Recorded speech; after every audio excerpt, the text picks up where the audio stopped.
Niente più tende oggi davanti ai condomini di Quinto e se non fosse per le transenne che ricordano il falò della protesta sembra che non sia accaduto nulla nei giorni scorsi.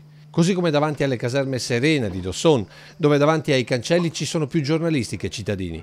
Segno di una normalità a lungo cercata, forse in maniera sbagliata, almeno nel giudizio dei sindaci coinvolti, ad iniziare da Casier. La patata bollente che è stata gestita, posso dire, malissimo a Quinto. Dove ha sbagliato il prefetto?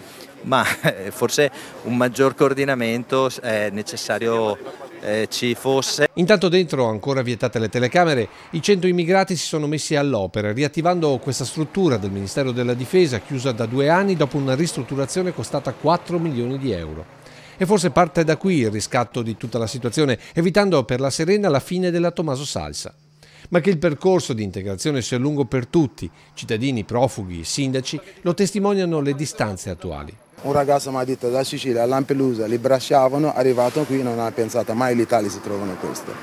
Se tutti avessero fatto la loro parte, come ha fatto Casier, perché i miei concittadini stanno accogliendo in questo momento 19 profughi già da novembre. E non ci sono mai stati problemi. Quelli che sono in Via Santi, sono 19, si fermano a metà di Via Santi perché c'è il wifi, chissà perché loro hanno il telefonino con tutte le opzioni del mondo, ok? Si mettono là, ci sono le ragazzine che passano da scuola, sono sempre là che li importunano, c'è il papà di una mia amica che deve andare a prendere la figlia a scuola perché a 13 anni non può tornare a casa perché ha paura, perché questi le si mettono intorno, cominciano a offenderla. Bracci che covano dunque sotto la cenere per una situazione che almeno qui non dovrebbe cambiare però.